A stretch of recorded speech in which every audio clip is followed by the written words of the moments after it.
रीजो रीजो श्रीवीर देखी शासन नाशिरता। हरखो हरखो आ मौसम आवी पर्व पर्यूषण। रीजो रीजो श्रीवीर देखी शासन नाशिरता। हरखो हरखो आ मौसम आवी पर्व पर्यूषण।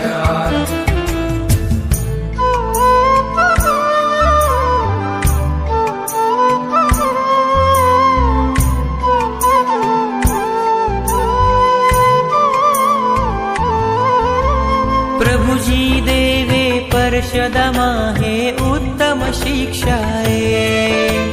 प्रभुजी देवे परशदमाहे उत्तम शिक्षाए। आळस मा बहु इच्छा मी हमारो जाने दिशियाय वसुंदावी। इच्छा गाण संधि जमोड वायना संधि जाऊ संधिताव्या। इच्छा विचार मी हमारो जाने दिशियाय वसुंदावी। इच्छा गाण संधि जमोड वायना लेसो जा से इच्छा विचार मी हमारो जाने दिशियाय वसुंदावी। इच्छा गाण संधि जमोड वायना प्रकाशोजी करे नमो नमो सिद्धाणं नमो हरियाणं नमो वज्रयाणं नमो लोहे सबसार। येसो पंचनमुक्कार सर्वपावपनाशनो मंगलानां च सर्वेषि परमं हवै मंगलम्। नमो दुर्वाररागाय वैरिवारनिवारिणे आराधे योगिनाथाय महावीराय दाय। पन्नगे सुरेन्द्रे च कौशिके पादसंस्पृशे निर्विशेष मनस्काय श्रीवीरस्वामिने नमः। कल्याणपादपारमा श्रोतगङ्गा हिमाचल। विश्वानो जरवीन्देवा वन्दे श्रीज्ञातनन्दनम्। ओंकारं बिन्दुसंयुक्ता नित्यं जायान्ति योगिनः। कामदं मोक्षदं चैव ओंकाराय नमो नमः। सर्वारिष्टप्रणाशाय सर्वाभ्यर्थदायिने सर्वलब्धिनिदानाय गौतमस्वामिने नमः। यस्य प्रसादपरिवर्धितशुद्धबोधा पारं व्रजति सुधिया सुततो यरासे। सानुग्रहामयि समेत सिद्धेस्तु सर्वाद्य शासनरदासु तदेवतासु। अज्ञानतिमिरान्धाना ज्ञानाञ्जनशलाकया नेत्रमुन्मीलितं येन तस्मै श्रीगुरवे नमः। आगमोद्धारकर्तारं शैलानेश प्रबोधकं ज्ञानस्थ स्वर्गतं नौमि सूरीमानन्दसागरं सूरीन्दर्शनसागरं। चरणाम्बुजे भक्तो वसेहरणाम्बुजे परमात्मा करकमलमासास्तु वसे मुखकमलमासा शारदा नेत्राम्बुजे विकारता नवकारणाधिकमलमा आनंद सागर भावे करो वंदना आनंद सागर भावे करो वंदना।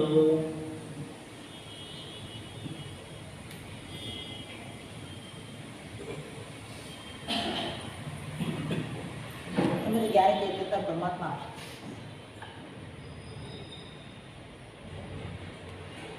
श्रावक जीवन का ध्येय, श्रावक जीवन का महत्व बताते हुए बता रहे जीवन के अंदर अगर कुछ करना बाकी है तो वो आराधना है, बस बाकी सब कुछ जीवन में व्यक्ति कर लेता है। और आराधना विशेष पर्वों के दिनों के अंदर विशेष रूप से होती है।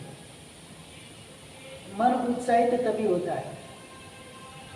वैशाख महीना आया, रामायण को बोले अठे करो तो करना पॉसिबल बनता नहीं है। तो परीक्षण आए तो बोलने की जरूरत भी नहीं पड़ती, ऑटोमेटिकली मन का उल्लास बढ़ता है, उत्साह देखकर। पर्व के दिन का यही तो महत्व है। अधर्मी जीव भी होता है, वो भी पर्वों के दिन के अंदर धर्म करने की लालसा वाला बनता है। ये है पर्व तिथियों का और पर्व दिनों का महत्व। ऐसे दिनों में आलस प्रवाद करके बैठे रहने से कुछ प्राप्त होता नहीं, हाथ में कुछ आता धुमा डालना बाच का पड़ता, हाथ में लागे हीरो, ऐसी हालत हो जाती नहीं है। बाकी विराधना के लिए कोई चीज़ की जरूरत नहीं है, वो तो कदम कदम पर होती रहेगी। उसके लिए कोई कोशिश प्रयास करने जैसा करना होता ही नहीं, वो तो ऑटोमेटिकली होती जाती है। परिश्रम के पर्व के अंदर उस स्तवन गाते सुन जो साजन संत परिश्रम आ गए। कितना मधुर स्तवन है, कितनी मधुर राग है उसका, कितना मधुर उससे उसमें उपदेश दिया जाता है। एक एक परिश्रम के पर्व की सच्चा है, स्तवन द्वयकारी सुनो। गुरु भगवंतों ने क्या क्या लिखा है अंदर, एक एक चीज के अंदर बताया। कितनी सारी स्तुति सच्चाई है परिश्रम। खाली कड़िया बोलते हैं ना, कि कड़ियों के अंदर जैसे बताया, आराधक जे खमे कमावे, मन शुद्ध अधिकरण समावे, ते अक्षय सुख पावे। जो भी आराधक यहाँ पर आकर अपनी गलतियों का स्वीकार करके दूसरों के पास क्षमा याचना करता है और दूसरों की जो गलतियां है उसको भूलकर उसको क्षमा देता है, खमे और क्षमा। आराधक जे खमे क्षमा। मन शुद्ध अधिकरण समाव। दो ही चीजें मन को शुद्ध करने के लिए, दो ही विकल्प बताए हैं शास्त्र के अंदर। एक तो दूसरों की गलतियों को माफ कर और अपनी गलतियों को स्वीकार करके उसके बाद माफी मांगे, बस मन शुद्ध हो जाएगा और कुछ करने की जरूरत नहीं। शुद्ध अधिकरण वाला मन हो जाएगा। ऐसा मन हो गया, निर्मल पवित्र मन हो गया, अश्वत ते अक्षय सुख पाए। अक्षय सुख यानी कि मोक्ष सुख तक जाना। यही तो पर्युषण का महत्व है। पर्युषण के अंदर यही चीज करनी है। हमें वितराग परमात्मा ने यही बताया है कि मुझे पर्युषण पर्व के अंदर क्या क्या करना है। क्यों होता है पर्युषण? पर्युषण यानी है क्या? पर्युषण का मीनिंग क्या? पर्युषण का मीनिंग क्या है? दो शब्द के द्वारा, एक उपसर्ग और एक धातु, दोनों के द्वारा यह शब्द बनता है। परि प्लस बस धातु होती है। क्या? बस यानी कि बस। परि यानी कि दुनिया के बाह्य व्यवहार में से निकलकर अभी आत्मा के अंदर आकर निवास करना है। क्या करना है? चारों ओर से आत्मा बाह्य आरंभों से पीड़ित हो गई है, दूषित हो गई है, मैली हो गई है, मलिन हो गई है। उस आत्मा को धोना है, साफ करना, निर्मल करना है। परि यानी कि चारों ओर से आत्मा के अंदर आकर जहां पर निवास होता है जीव का, इसी का नाम है पर्युषण। बाकी कोई लेना देना नहीं। पर्युषण मतलब कुछ है ही नहीं। सब ये पर्युषण कल्प है ना, वही चातुर्मासिक कल्प ही। अषाढ़ सुदी 14 लगी, संवत्सरी 50, मनी वर्ष इंदिरा 70 में पड़ी कमता 14। अषाढ़ से 14 पहले अषाढ़ पूर्णिमा से 5-5 दिन का पर्युषण कल्प साधु भगवंतों का होता था। समाचारी प्रकरण आएगी, समाचारी नाम का 9वां व्याख्यान आएगा, उसके अंदर जो मूल से सुनाया जाता है उसको अर्थ से दिया जाता नहीं है। बारसा सूत्र के माध्यम से बारसा सूत्र में जो 9वां प्रवचन आएगा लास्ट में, उसके अंदर ये बात बताई साधु भगवंतों लोग ये पर्यूषण कब था। जैसे ही चौमासा प्रारंभ हो गया, चातुर्मास आषाढ़ शुद्ध पूनम आ गई, वहां से 5-5 दिन का कल्प होता था। कितना? 5-5 दिन का कल्प। 5 दिन तक अगर सही भूमि, सही जगह, सही वस्ती मिल गई तो वहाँ चौमासा करना है, नहीं मिले तो आगे बढ़ते। ऐसे करते करते करते भादरवा सुधी पांचम, अभी चौथ के हिसाब से आए, वो जो उसके पहले के जो 5 दिन है वहां पर तो उनको स्थिरता कर ही देनी है, उसके बाद वो आगे बढ़ सकते हैं। बस वहां तो चौमासा नहीं है। जैसे जंगल में हो तो जंगल में चौमासा करना है, इधर भी कैसे भी बस्ती हो उससे उधर उनको चौमासा करना था, नियत हो गया था। लास्ट वाले 5 दिन कितने, वहां से चौमासा आरंभ होता है। पीछे के 70 दिन है ना, वो चौमासे के दिन, आराधना के दिन है। कौन से? और आगे के दिन उस आराधना की नेट प्रैक्टिस के। नेट प्रैक्टिस में 0 हो गया तो आराधना में क्या होगा? सीधी सट बात है। नेट प्रैक्टिस के अंदर कोई नहीं आते तो जो गरीब मैच जब चालू होगी उसमें कौन आएगा? 70 दिन का चौमासा, मनीवर दिन 70 में परिक्रमता चौमासा, मतलब चौमासा का प्रतिक्रम लास्ट 14 कार्तिक सुधी 14 आती है, उस दिन चौमासा खत्म होता है। एक कल्प है, परिश्रना कल्प, जो 10 कल्प की बात आएगी पहले प्रवचन के अंदर कल्प सूत्र के, वहां पर परिश्रना कल्प बताया गया है। ये आचार्य साधु भगवंत का बस उसको लागना नहीं, उसके आगे जाना नहीं है। फिर जो भी जगह मिली, जैसा भी स्थान मिला, वहां पर उनको नियत रूप से चौमासा कर लेना। अभी वर्तमान काल के अंदर आषाढ़ 14 से चौमासा चालू हो जाता है, वहां से विहार फिर बंद हो जाता है। चतुर्मासिक प्रतिक्रमण किया, आषाढ़ चौमासी का प्रतिक्रमण आपका हो गया। प्रतिक्रमण के बाद जैसे पक्षी प्रतिक्रमण, चौमासी प्रतिक्रमण समाप्त होता है, देवसी प्रतिक्रमण शुरू होता है, बस उसके बीच का जो काल है, उस काल से हमारा यहाँ पर विहार स्थगित हो जाता है। फिर शेष काल संबंधी जो भी हमारा विहार व्यापार होता है वो सब वहाँ पर स्थगित हो जाता है। कहाँ तक? कार्तिक सुदी 14 तक, यानी कि कार्तिक सुदी 14 की चौमासी का प्रतिक्रमण हमने किया, तब तक ये हमारा नियत यही के स्थान पर वहाँ पर रहना है। ये अभी वर्तमान परंपरा से वो नियत कर दिया गया है, पहले नियत नहीं था। तो ये 8 दिन परिश्रम के कैसे हुए? पहले 3 दिन कैसे लगे अंदर? अष्टानी का महोत्सव होता है परिश्रना पर्व के अंदर, नंदीश्वर आदि द्वीपों के अंदर जाके देवताओं जो थे, आज लगभग सम्यक दृष्टि देव कल सुबह निकल जाएंगे अपने अपने विमानों में से। कहाँ जाएंगे? जो नंदीश्वर आदि जो शाश्वत तीर्थ है, उन तीर्थों के अंदर जाके 8 दिन का महोत्सव परमात्मा भक्ति स्वरूप करेंगे। उनको वीरती नहीं है, पोषण वगैरह कर सकेंगे नहीं, बचकान वगैरह कर सकेंगे नहीं, उत्कृष्ट भाव से परमात्मा की अंग रचना आदि भक्ति करेंगे। उत्कृष्ट द्रव्यों से मागध, वरदाम, पवास, मेरु शिखर, मेरु पिचुलिका, पुंडरीक रथ, फिर कुरुक्षेत्र वगैरह क्षेत्रों की मिट्टी वगैरह लाएंगे, उनके द्वारा परमात्मा अभिषेक आदि जो परमात्मा की द्रव्य पूजा वो कर सकते हैं। और भाव चैत्य नृत्य आदि वगैरह द्वारा भाव पूजा परमात्मा की करें। 8 दिन उल्लास समय जाएगा। कैसा जाएगा? अब सब देवलों का व्यापार उनका बंद है, मात्र परमात्मा और को। ऐसे देव परमात्मा की भक्ति करते करते अगर श्रमिक की दृष्टि देव है तो उनके श्रमिक दर्शन को जाज्वल्यमान निर्मल करता है। और जो श्रमिक दृष्टि नहीं है, कोई मात्र विद्यार्थियों की भूमिका के अंदर चल रहा है, ऐसे जीव परमात्मा की भक्ति को देकर श्रमिक दर्शन की प्राप्ति करते हैं। मनुष्य लोग के मनुष्य विद्याधर वगैरह अपनी अपनी शक्ति के अनुसार अपने अपने आजू बाजू के क्षेत्रों के अंदर जाकर वहां पर परमात्मा की भक्ति के अंदर लगते हैं। ये अष्टानी का मास 6 अट्ठाई आती है साल भर की। कितनी अट्ठाई आती है? हाँ, एक श्रावक मिले थे 6 की 6 अट्ठाई हर साल करते, 8 दिन उपास। क्या? 6 अट्ठाई साल भर की आती है, 8 दिन उपास हर साल करना। 28 के अंदर मतलब ये शाश्वत जैसे शाश्वत 28 2 है इसके अंदर, चैत्र मास की और आसो मास की। बाकी कार्तिक 28, आषाढ़ी 28 और फाल्गुनी 28, मतलब 4 चौमासी आती है ना, 4 चौमासी की 28, परिश्रम की 28 और 2 शाश्वती चैत्र मास आसो मास की होली। 6 28 के अंदर जो भी देव वगैरह रहते, विद्याधर वगैरह रहते, अपने अपने क्षेत्रों की यार नंदीश्वरादि द्वीप की यात्रा करने की, परमात्मा का अष्टमी का महोत्सव करती है। मतलब ये 64 डेज उनके लिए परमात्मा के लिए है, 365 दिन में से ये 64 डेज उनको क्या करना है? मात्र परमात्मा की भक्ति। चाहे कैसा भी काल हो, छठा आरा भी चलता हो या युगलित काल भी हो, कोई भी काल के अंदर जो 2 आश्वज मास की होली और चैत्र मास की वो शाश्वती होली क्या है, उसकी आराधना होती है। बाकी की 6 अठाई तो 4 अठाई बधाई होगा शाश्वत क्या है।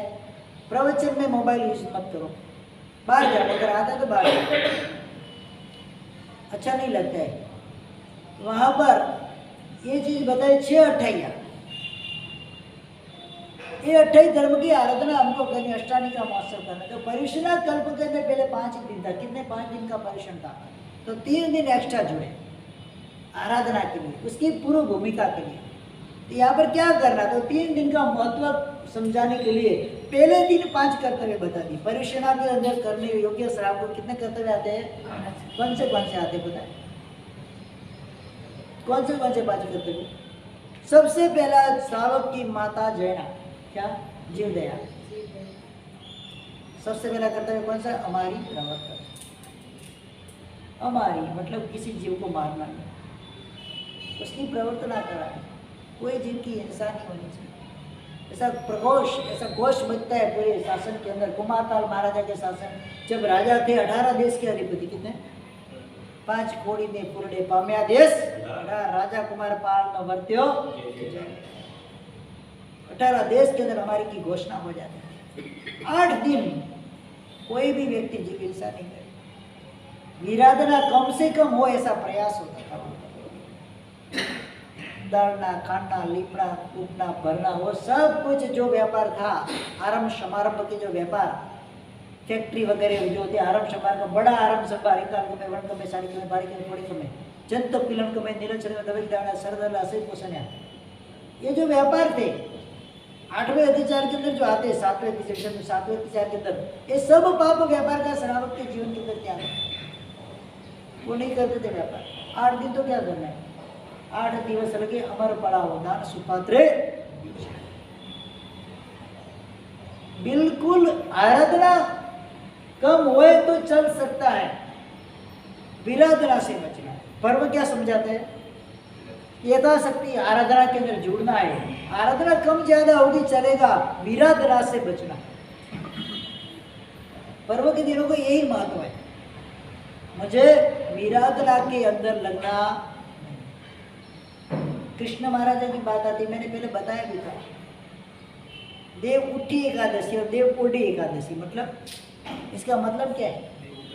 अभी भी जो हिंदू संस्कृति के अंदर जो कृष्ण परायण, कृष्ण को मानने वाले जो लोग हैं, आज भी उनके जिंदाले जो मंदिर होते हैं 4 महीना बंद रहते। अभी क्या विष्णु सो गए, क्या कृष्ण यानी कि विष्णु, उसका विष्णु नाम भी है, विष्णु का अवतार मानते हो।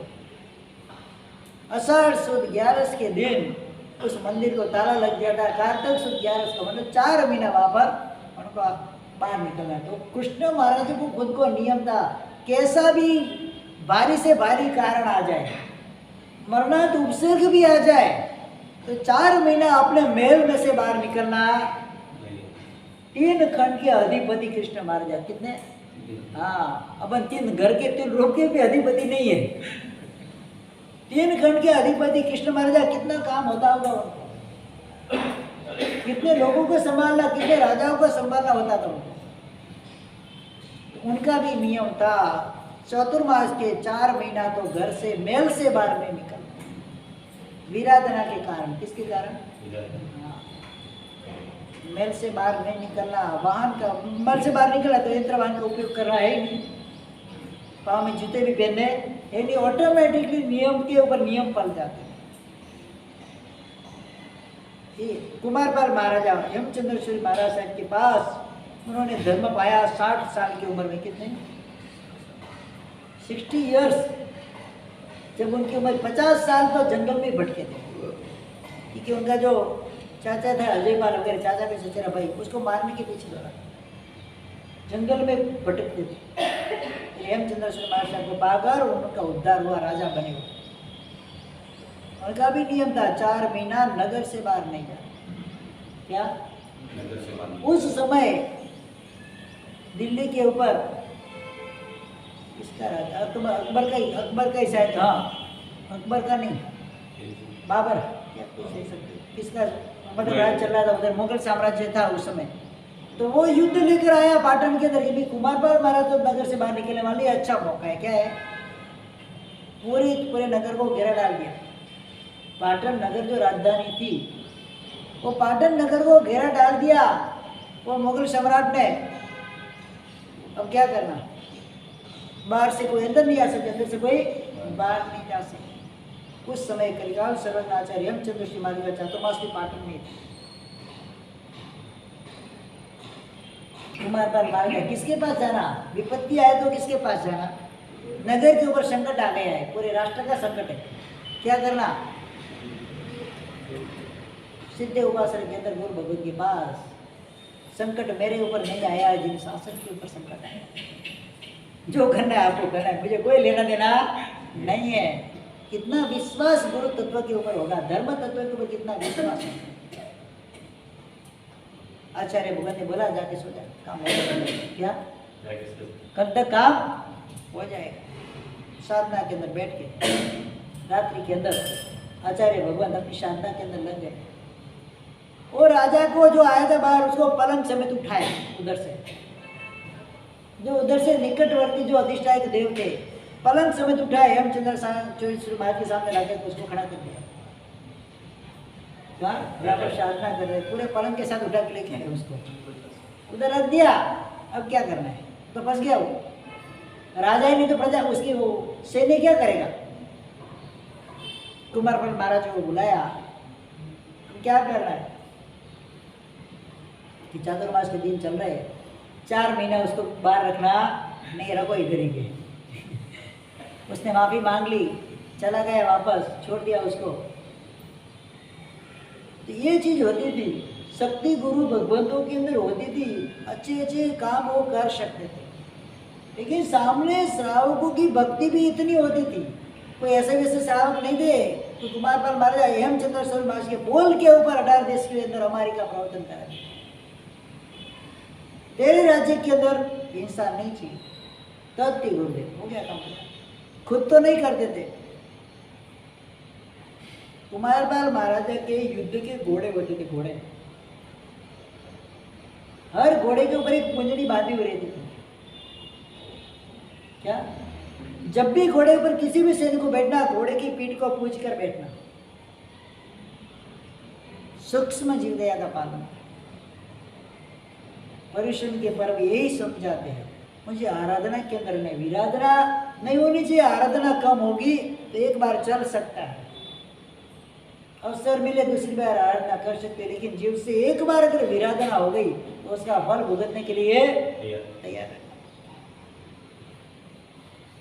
विशेष रूप से 6 की यहाँ पर बात बताते हैं, उत्तरायण सूत्र वगैरह ग्रंथों के अंदर भी इसकी बात आती है। अनेक प्रकार के अनेक ग्रंथों के अंदर ये 28 की बात आपको मिलेगी। शास्त्र के अंदर देवलोक के देव वगैरह जाके परमात्मा की भक्ति के द्वारा अपनी आत्मा को निर्मल करने का प्रयास करते हैं और भगवान करके मनुष्य भाव पाकर मोक्ष में जाने के लिए अपने मोक्ष की टिकट भी बुक करा लेते हैं। हमको ये अवसर मिला है। हर कोई तपस्या कर सकता नहीं है, हर कोई व्यक्ति धर्म को पालन कर सकता नहीं है। इसके लिए पूर्व भाव का क्षयोपशम चाहिए। तपस्या के लिए भी क्या चाहिए? क्षयोपशम चाहिए, वही तपस्या कर सकता है। सामायिक पोषक वगैरह आराधना के लिए जुड़ने के लिए भी इस प्रकार का चारित्र पुण्य कर्म का क्षयोपशम चाहिए, तो ही उस आराधना के अंदर वो जुड़ सकते हैं। बाकी परमात्मा की भक्ति के लिए कोई चीज़ का क्षयोपशम चाहिए नहीं, मात्र अंतर का उल्लास चाहिए। भक्ति भागवती बीजम परमानंद संपदम बताया गया। पदेश्वर जी महाराजा कितने ग्रंथों की रचना की उन्होंने? बाल वय में संयम लिया, 4, 5, 6 साल की उम्र। उत्कृष्ट न्यायाचार्य न्याय विशारद की पदवी उनको ब्राह्मणों ने, काशी के पंडितों ने दी थी। कितने जबरदस्त कोटि के विद्वान। एक ग्रंथ की रचना की 32 प्रकार की बातें 32 गाथाओं के द्वारा, एक चैप्टर में कितनी गाथा? 32। ऐसे 32 ही नाम का ग्रंथ उन्होंने रचा। न्याय शैली में, न्याय की शैली में पूरा ग्रंथ रचा गया है। पढ़ना आसान नहीं है, महा मुश्किल से गुरु गम से वो पढ़ सकते हैं। खुद की बुद्धि से तो एकदम तीव्र अक्षर वाले साधु भगवंत होते हैं, साधु जी भगवंत होते हैं, वो पढ़ सकते हैं। बाकी वो सामान्य मेरे जैसे होंगे तो उनको तो किसी के पास ही पढ़ना पड़ेगा। उस ग्रंथ के अंदर अंतिम श्लोक बताया है, उन्होंने लिखा है सारमेत मया लब्धम शताब्देरवगाहना भक्ति भागवती बीजम परमानंद संपद। ये पूरे स्रोत रूपी समुद्र को मैं पार कर चुका हूँ। क्या इतने शास्त्र मैंने पढ़ लिए आज तक, इतने शास्त्रों की रचना कर ली। पीछे सार शब्द आए से 108 ग्रंथ, पीछे रहस्य शब्द आए से 108 ग्रंथ। कैसा तीव्र क्षोक्षम होगा। लास्ट में उन्होंने लिखा है भक्ति भागवती बीजम परमानंद। अगर मोक्ष प्राप्ति का कोई अगर उपाय है, कोई बीज स्वरूप कोई तत्व है जिसके द्वारा आसानी से मुक्ति प्राप्त हो सकती है, तो परमात्मा की भक्ति, इसके अलावा कुछ नहीं। क्या बताया?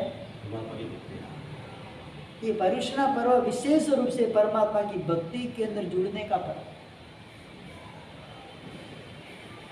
उल्लास से ठाठ माठ महोत्सव जिंदालय के अंदर चलते हैं। लोगों को लगना चाहिए कि जैनों का कोई पर्व आया। क्या वातावरण ऐसा मधुर बन जाता है, रास्ते में चलने वाला व्यक्ति भी एक बार मन में सोचता था जाकर भगवान के दर्शन करके आओ। इतना उल्लासमय वातावरण वहां पर रहता है पर्व के दिनों के अंदर। कभी देखो पुण्य योग से अगर कोई देव का सानिध्य मिल जाए और जो देवलोक के देव 28 नंदीश्वर दीप आदि के अंदर परमात्मा का अष्टमी का महोत्सव करता एक बार देखने का अगर लाभ मिल जाए ना, तो नैया पार हो जाए। कितने उल्लास से नाचना, गाना, कूदना, गर्जना करना, मतलब जो भी जिसके मन में आए परमात्मा की भक्ति करना। बालक बन जाते, क्या बन जाते? परमात्मा के सामने बच्चे बन जाते हैं। उल्लास उल्लास उल्लास, और कुछ आपको वहां पर मिले नहीं। अरे नया जीव कोई उधर आएगा, एकदम निष्ठुर कठोर परिणाम वाला जीव, उसके परिणाम भी कोमल हुए बिना रहेंगे। इतनी भक्ति उल्लास वहां पर रहता है। 8 दिन भक्ति, बस परमात्मा की भक्ति। भक्ति के अलावा कुछ नहीं करना है, क्यों? व्रत पचखंड उनके लिए बस, उनके बस में है नहीं, कर ही नहीं सकते। एक उनके पास ये आश्रय रह गया है भक्ति का, तो वो उसको हिस्सा जबरदस्त वो लोग पकड़ लेते हैं, उसके द्वारा उनका निस्तार।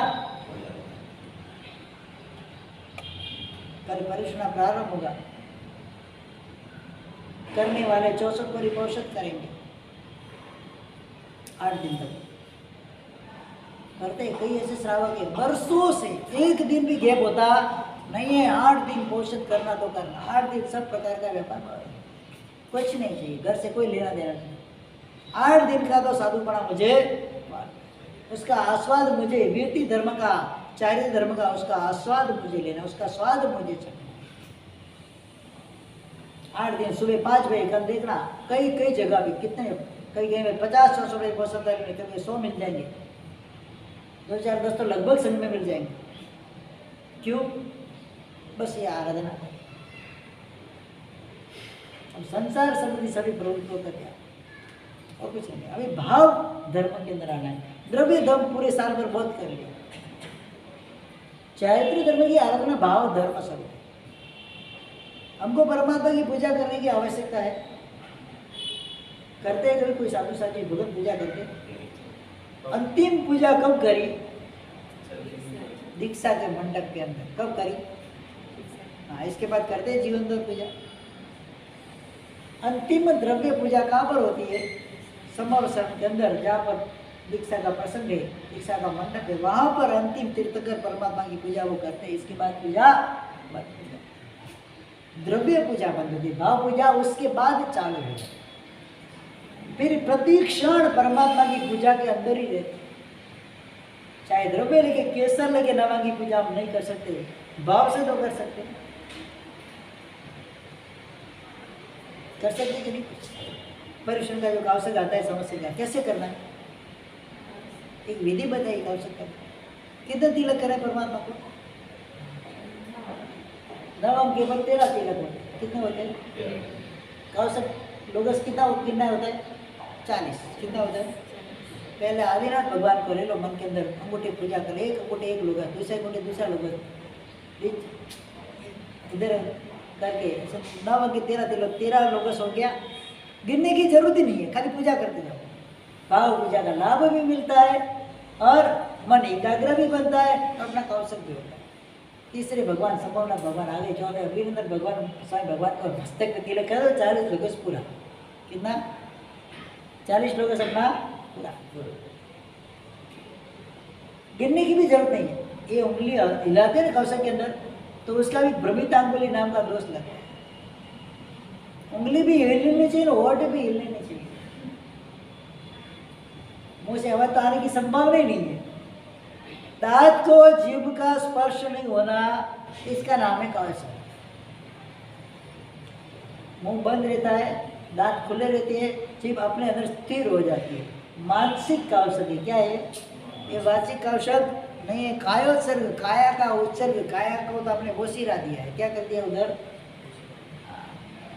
काया चाओ, काया का त्याग हो गया है वहां पर। मानसिक कौशल है, जीभ हिलनी नहीं है, दांत अंदर खुले रहने, मुंह इधर पैक हो जाते हैं, मुंह से बिल्कुल आवाज भी आती नहीं है, आंख स्थिर होती है, कहाँ पर? नासिका के ऊपर उसकी दृष्टि रहती है, या तो भगवान हो तो भगवान के ऊपर उसकी दृष्टि रहती है। हाँ, तो यही तो कौशल है। कौशल क्या है? वही तो है। ये तो स्थिरता आती है। आँख बंद नहीं करनी है कौशल के अंदर, आँख खुली रखनी है। हाँ, प्रयत्न करना है ना, नहीं जबकि इतना प्रयत्न करना है और क्या? सुमेव अंग संचालित, सुमेव खेल संचालित, सुमेव दृष्टि संचालित। कौशल करने से पहले आपको आधार दे दिया है। सूक्ष्म रूप से अंग संचालन यानी कि शरीर के अंदर रुधिर वगैरह घूमता रहता है, भ्रमण कर सकता है, और सूक्ष्म संचालन उसके लिए आधार है। सूक्ष्म सुमे में खेल संचालित, इसमें छींक आ जाती है, उबासी आ जाती है, कफ वगैरह का हो जाता है, उसके लिए कौशल भंग नहीं है। सुमे में दृष्टि संचालित, सूक्ष्म रूप से आपकी पापड़ जो होती है वो हिलती है, उसके बाद उसके लिए कोई दोष रूप नहीं, आधार उसमें छूट बताई। 16 आधार है कौशल के। कितने? 16 प्रकार की छूटे कौशल करेंगे, वो इससे भी ज्यादा छूट कहाँ से देंगे? श्वास लेना है, निश्वास लेना, अन्नत्वा उषसीयनम निश्चसीयनम। श्वास लेना छोड़ना वो तो बंद होगा नहीं, ये तो खुद ही बंद हो जाएगी। खासीयनम, खांसी आ गई, शीयनम छींक आ गई, जम्बायनम उबासी आ गई, खासीयन छींक जम्बायनम, वायु निस्सर्गनम, वातु निस्सर्ग मतलब वाछुट वगैरह हो गई।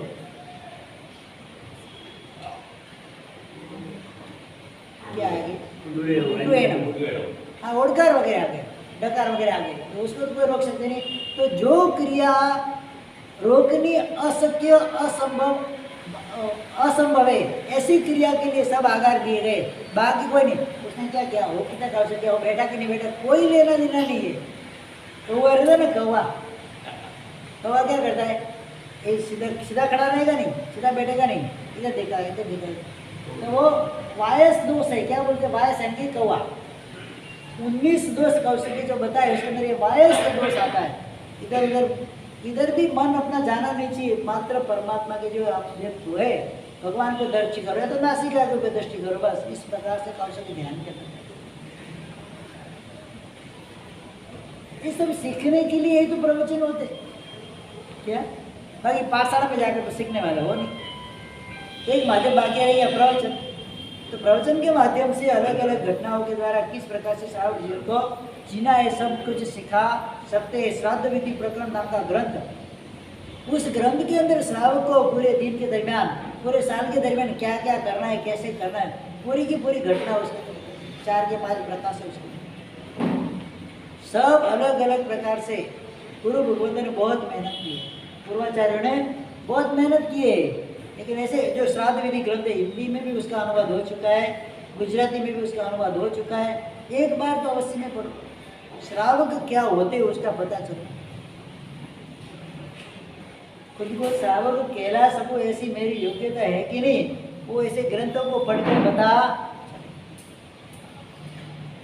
जिन शासन के अंदर महापुरुष ने बहुत उपकार किया, एक पाठ परंपरा परमात्मा से महावीर साईं भगवान से चली आ रही है, ये अपने परिश्रम पर्व वगैरह चले आ रहे हैं। 5 कर्तव्य की मैं बात कर रहा हूँ यहाँ पर। सबसे पहला कर्तव्य हमारी प्रवर्तन, यानी कि जीव दया का पालन करना है। मारने की जो वृत्ति होती है ना जीव की, उस वृत्ति से दूर हटना है। यथाशक्ति जितना हो सके इतना जीव रक्षा के अंदर अपना मन लगाना है। अपनी प्रवृत्ति जीव रक्षा के प्रति होनी चाहिए। अपना विश्वास, अपना लक्ष्य, अपना टारगेट वो भी जीव रक्षा के प्रति होना चाहिए। कच्चे पानी का व्यापार, मतलब कपड़े वगैरह धोने का बंद, घर के अंदर पीसना, काटना, दरना, जो भी है ये सब व्यापार उधर जहाँ पर जीव हिंसा की संभावना है, ऐसे सारे व्यापार वहाँ पर बंद होना है। मात्र कत्ल खाना में जाकर जीव छुड़ाए वो जीव दया नहीं है। मेरी ओर से मेरे घर में रहे हुए किसी भी मेंबर का जीव भी दुखाऊं, मैं दिल भी दुखाऊं, तो भी उसकी हिंसा के बराबर है। क्या है? हाँ, कत्ल खाने में जाकर जीव छुड़ाते वो तो लाभकारी है ही। सबसे बड़ा लाभ कहाँ पर है? जो अपने सामने पंचेंद्रिय मनुष्य बैठा है उसको मन से मत मारो, मेहरबानी करो। क्या करना है? सबसे बड़ी जीव दया कौन सी है? हाँ, सबकी शक्ति नहीं हुआ है कि कत्ल खाने में जाके 25,000 50,000 लाख रुपए देकर जीव को छुड़ा के लेके आए, लेकिन इतना तो कर सकते हैं मेरे सराउंडिंग में जितनी भी जीव जीव है उनकी मैं मानसिक रूप से भी मैं उनकी विराधना ना करूं, सबको साथ में ले। देखो, मुझे आपको साथ में लेना होगा ना, तो मेरी सारी प्रवृत्ति, मेरा सारा अहम, मेरा सारा अधिकार मुझे छोड़ना पड़ेगा, तो ही आपको साथ में लेकर मैं चल पाऊंगा, बाकी चल पाऊंगा। क्योंकि मुझे आपके मन से चलना पड़ेगा। आपको साथ में लेना है मतलब क्या हुआ? आपके मन से मुझे चलना है, मतलब मेरे मन को मुझे क्या करना है? इधर स्टॉप करके रख दिया, अभी तू उसका यूज मत कर, सामने वाला जैसे करता है वैसे कहिए। क्या सामने वाले जीव को अगर उसके हिसाब से उसको अगर अपने मार्गदर्शन में लाना है तो उसके हिसाब से चलना है। तुम्हारे से वो अनाड़ी हो, दारू पीता, तो क्या हमको भी इसके साथ दारू पीना? वहाँ पर समझाना, समझा कर प्रयत्न करके उसको उस चीज से छुड़वाना है, समझ से उसको छुड़वाना। आक्रोश करने से कुछ होता नहीं। इस संसार के अंदर जीव आया है, मेरे कुल के अंदर, उत्तम कुल के अंदर जीव आया है, कोई ना कोई उसके अंदर उत्तम कुल के संस्कार पूरे होंगे, और नीच कुल में भी भटका है तो नीच कुल के भी संस्कार लेकर आया है, तो वहाँ दारू वगैरह जुआ वगैरह खेलता है, तो वो भी उसकी एक कोई अशुभ कर्म की परिणति यहाँ पर उदय में आई है, उसके हिसाब से वो कर रहा है, वो भी सुधर सकता है। समझाने से कोई भी व्यक्ति सुधर सकता है, आक्रोश से सुधरना इतना आसान नहीं है। ये हमारी के बाद दूसरा नंबर का आता है साधर्मिक भक्ति, साम्यान वत्सल। क्या रहता है? कारणे साम्य वात्सल्य, साम्यान वत्सल मतलब इसका मतलब एक मैं शॉर्ट में बता दूं, कल उसका पूरा विवेचन आएगा। ये 5 कहते हैं साधारण भक्ति, दूसरों के पास से छीनने की जो वृत्ति है उस वृत्ति के ऊपर कंट्रोल करना, यानी कि क्या हुआ? किसी को देने की वृत्ति कब हुई? साधारण भक्ति क्या है? मेरे सराउंडिंग में जो भी साधारण है, जिनकी परिस्थिति खराब है, उनका उद्धार मुझे करना है, उनको कुछ देना है, उनका जीवन निर्वाह मुझे करना है। तो देने की वृत्ति कब आएगी? छीनने की वृत्ति निकल जाएगी जीवन में से, तब आएगी देने की वृत्ति। किसी के पास लूटने की वृत्ति हो ना, कभी दे सकता। तीसरे नंबर का कर्तव्य है क्षमा, माफी देना। आपसी जो वैर वृत्ति है उसको दूर कर, क्षमा अपना करो। क्या बताता है? देखो 6 अट्ठाई आती है, 6 अट्ठाई में से एक भी अट्ठाई के अंदर ऐसा नहीं बताया कि आप अपने आप को क्षमाओ और दूसरों को क्षमा दो। मतलब आत्मा को निर्मल करने का सबसे बेस्ट उपाय कौन सा है? क्षमा। 6 अट्ठाई में नहीं आता है, 6 अट्ठाई में भक्ति बताएगी, वीरती बताएगी, क्षमा अपना। हाँ, सूक्ष्म रूप से वो धर्म में आ ही जाता है, क्षमा धर्म के अंदर, लेकिन यहाँ पर विशेष रूप से बताया गया। क्यों? पर्युषण हर साल में एक बार आता है, और कोई भी अंदर मलिन परिणाम पड़ा हुआ है, कोई भी कसाय पड़े हुए, अगर 1 साल के ऊपर गया तो क्या हो जाएगा, अनंतानुबंधी की कैटेगरी में आ जाएगा। मतलब जीवन के अंदर समित्व गुण की प्राप्ति करने नहीं देगा। समित्व गुण का घातक बन जाता है अनंतानुबंधी कसाय। तो कोई भी जीव के प्रति जैसे भी मुझे आज बैर भाव मन मुटाव है, परिक्षणा पर्व के आरंभ से ही, मतलब जैसे बोलते हैं समश्री प्रतिकोण करने से पहले, उसके बाद मिशन विक्रम देने का कोई होता नहीं है। वो तो अगले साल का आ गया। क्या प्रतिक्रमण के बाद जो मिशन विक्रम देना है वो तो क्या आ गया, अगले साल का आ गया, नए साल का डिपॉजिट हुआ, फिक्स डिपॉजिट। अभी ये वर्तमान काल का जो है, अभी जो साल गया उसका मिशन विक्रम लास्ट में कब देना है, संवत्सरी प्रतिक्रमण करने से पहले उसको देना, तब जाके मेरा वो प्रतिक्रमण शुद्ध होगा। इसके पहले एक भी जीव अगर बाका थे, एक भी जीव अगर क्षमा नहीं किए तो मेरी कोई भी आराधना शुद्ध होने वाली नहीं। अंदर शल्य पड़ा हुआ है। क्या पड़ा हुआ है, मैंने पहले बताया था ना, कुएं के अंदर कुत्ता मरा हुआ पड़ा है। जब तक कुत्ता बाहर नहीं निकलता है तब तक कुआं का पानी शुद्ध होता नहीं है। इस प्रकार से आत्मा में भी कसाई रूपी कुत्ते पड़े हुए, उसको अगर बाहर नहीं निकालोगे आत्मा शुद्ध होने वाली नहीं है, चाहे कितने भी प्रतिक्रमण कर दो, शुद्ध होगा कोई काल में वो शुद्ध होने वाला नहीं है। शरीर के ऊपर कोई घाव पड़ा है, उसके ऊपर कितने भी मरहम लगे घाव को ढक दो, अंदर का घाव जो अंदर का जो सड़ा है वो खत्म होने वाला है। उसको उस खत्म करने के लिए उसी को निकाल के बाहर फेंकना, फिर उसके ऊपर कितना भी विलेपन कर दो आप, कोई फर्क पड़ने वाला है, अंदर का घाव मिटने वाला नहीं है। घाव मिटाने के लिए उस घाव के अंदर जो पड़ा सड़ा है, सड़ा को निकालना। ये सड़ा निकालने का काम कौन करता है, एक क्षमा अपना कर्तव्य अपना करता है। 4 नंबर के अंदर अष्टम का तप, मतलब तप बताया, तब धर्म की आराधना वैष्णव पर्व के अंदर करनी है। पूरे 365 दिन मात्र क्या किया है, जहां पर भी खाने का मिला एक भी चांस छोड़ा, और अगर इसमें फ्री में मिल जाए तो शाम का भी दोपहर में साथ में खा ले। क्यों, खाने की वृत्ति, खाने की आहार शमना अनादिकाल से जीव के अंदर पड़ी। 4 शमना बदे आहार, भय, मैथुन और परिग्रह, 4 शमनाएं बताई गई। अनादिकाल से आत्मा के अंदर ये आहार शमना पड़ी हुई है। और कहाँ तक चलेगी वो, जब तक संसार के अंदर जीव रहेगा तब तक। क्योंकि जीव ये भव करा करके दूसरे भव में जाता है। तो प्रथम समय के अंदर सबसे पहले क्या करता है पता है, खाने का ही काम, उसका लोम आहार वगैरह रहता है। कवल आहार नहीं होता कि शरीर नहीं बनाया जाता। सबसे पहले काम क्या करता है, खाने का आहार पर्याप्ति सबसे पहला कोई करता है। इसके बाद शरीर पर्याप्ति, इसके बाद इंद्रिय पर्याप्ति। मतलब शरीर कब बनता है, पहले खाना है, बाद में शरीर बनता है। मात्र पूरे भव चक्र के अंदर जो विग्रह गति का जीव विग्रह गति में जाता है, मतलब एक भव को छोड़ के दूसरे भव में जाता है, वहां पर 4 प्रकार, चतुर्वक्रा या 3 वक्रा 2 वक्रा जो विग्रह गति उसमें अनाहारी होता है वो, कि वहां पर 2 ही शरीर, कार्बन और तेजो शरीर।